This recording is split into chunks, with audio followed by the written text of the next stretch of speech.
Sebelum saya memulai, izinkan saya untuk bertanya terlebih dahulu. Dari Bapak dan Ibu yang hadir di tempat ini, siapa yang akhir-akhir ini sering merasa tidak tenang karena tidak memiliki kontrol atas kehidupan? Oke, baik, boleh diturunkan tangannya. Ternyata hampir seluruhnya mengangkat tangannya secara serempak ya. Dan perasaan tidak tenang ini memang akhir-akhir ini sangat sering dikeluhkan oleh orang-orang yang datang kepada saya. Bapak dan Ibu, perkenalkan, nama saya Deandra Daniela. Saya adalah seorang ahli dan praktisi psikologi yang bertugas di Klinik Psikologi Rumah Sakit Pondok Gading sejak tahun 2010. Merupakan kehormatan yang sangat besar bagi saya untuk bisa berbagi di tempat ini di hadapan Bapak dan Ibu. Sebagai seorang ahli psikologi, harus saya akui bahwa keadaan akhir-akhir ini bukanlah kondisi yang mudah untuk kita semua. Pandemi yang tak kunjung selesai, rencana yang harus berubah atau bahkan ditunda, tentunya hal ini menyebabkan kita untuk merasa tidak tenang. Dan bahkan Perhimpunan Dokter Spesialis Kedokteran Jiwa Indonesia sempat mengadakan survei terkait kondisi kecemasan masyarakat. Dan hasilnya 68% masyarakat mengaku cemas. Pada siang yang cerah ini, saya ingin mengajak Bapak dan Ibu untuk sejenak melupakan stres atau masalah yang sedang dimiliki saat ini. Kita tarik nafas yang dalam dan kita hembuskan. Oke, baik, sekarang kita kembalikan fokus kita karena saya ingin memperkenalkan sebuah filosofi yang telah membantu hidup saya dan pasien-pasien saya untuk tetap menemukan ketenangan dalam kondisi pandemi. Namanya adalah filosofi stoikisme. Stoikisme merupakan sebuah filosofi yang mengajarkan kita cara untuk menjaga ketenangan pikiran yang rasional. Dan filosofi ini berasal dari aliran filsafat Yunani Romawi kuno dan dicetuskan oleh seseorang bernama Zeno. Prinsip utama filosofi stoikisme adalah mengendalikan apa yang bisa kita kendalikan. Dan hal itu adalah pikiran serta tindakan kita terhadap suatu hal, atau singkatnya respon kita terhadap suatu hal.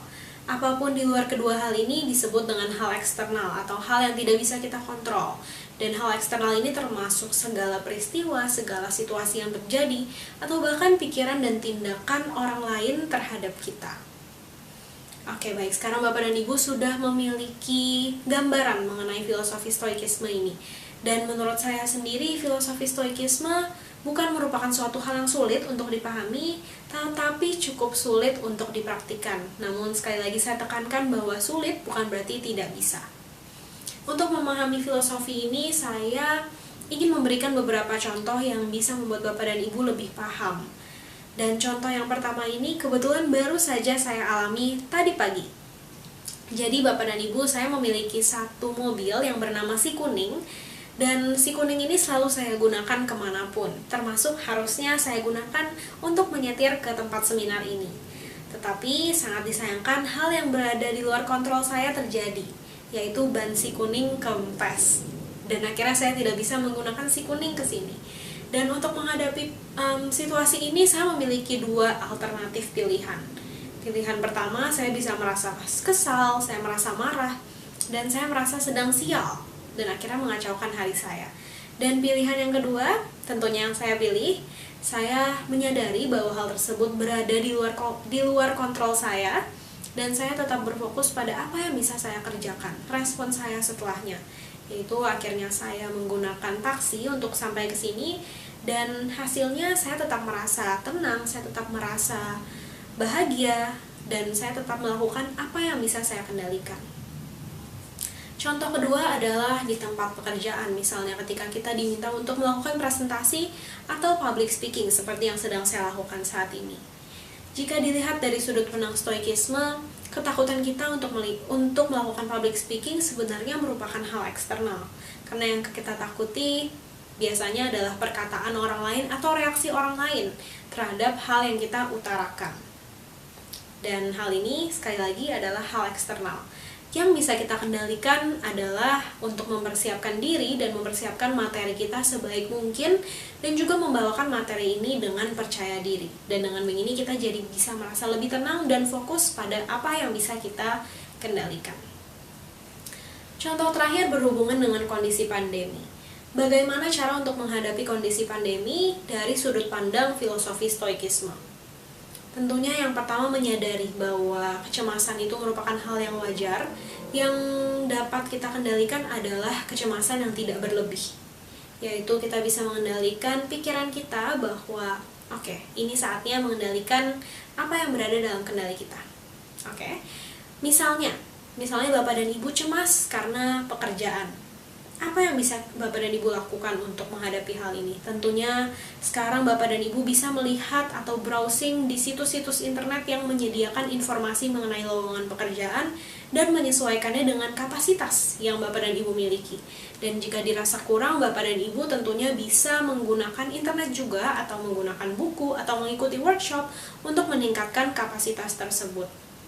Lalu, jika misalnya Bapak dan Ibu khawatir karena kondisi pandemi, kasus virus corona ini tidak kunjung menurun, apa yang bisa kita lakukan? Yang pertama menyadari bahwa kasus corona ini berada di luar kontrol kita, dan hal yang bisa kita lakukan adalah membatasi. Misalnya kita cemas, ya kita batasin membaca berita atau menonton berita yang terkait dengan hal tersebut. Dan yang kita bisa lakukan adalah tetap menggunakan protokol kesehatan seketat mungkin setiap saat, dan tentunya kita juga menjaga kondisi tubuh kita dan lingkungan sekitar kita agar tetap aman. Seperti itu. Jadi kuncinya di sini adalah mengendalikan apa yang bisa kita kendalikan. Dan Bapak dan Ibu, dari ketiga contoh di atas, kita bisa melihat bahwa tujuan utama penerapan filosofi stoikisme adalah penguasaan diri. Karena seseorang yang bisa menguasai dirinya cenderung lebih tenang dan lebih stabil emosinya. Dan dengan lebih stabil emosinya ini, biasanya kita akan cenderung lebih legowo dalam menjalani kehidupan, dan akhirnya bisa lebih menikmati dan lebih tenang dalam menjalani keseharian kita. Dan saya sangat berharap informasi yang saya berikan di sini mengenai filosofi stoikisme dapat diterapkan oleh Bapak dan Ibu dan dapat membantu kita semua untuk melewati masa sulit ini, karena sekali lagi saya tekankan, filosofi ini sudah sangat membantu hidup saya. Demikianlah pemaparan saya mengenai filosofi stoikisme. Saya ingin memohon maaf jika ada kesalahan saya dalam berkata-kata. Maka dari itu saya tetap terbuka untuk berdiskusi setelah acara ini di belakang panggung ya Bapak dan Ibu. Dan sekarang saya ingin mengucapkan terima kasih yang sangat banyak atas perhatiannya. Jika boleh, saya ingin menutup seminar ini dengan sebuah kata-kata mutiara dari teolog bernama Reinhold Niebuhr. Dia berkata bahwa berikan saya ketenangan untuk menerima apa yang tidak bisa saya ubah, keberanian untuk mengubah apa yang bisa saya ubah, dan kebijaksanaan untuk mengetahui perbedaan antara keduanya. Saya Deandra Daniela, pamit undur diri. Sampai jumpa dan semangat Bapak dan Ibu. Tuhan memberkati.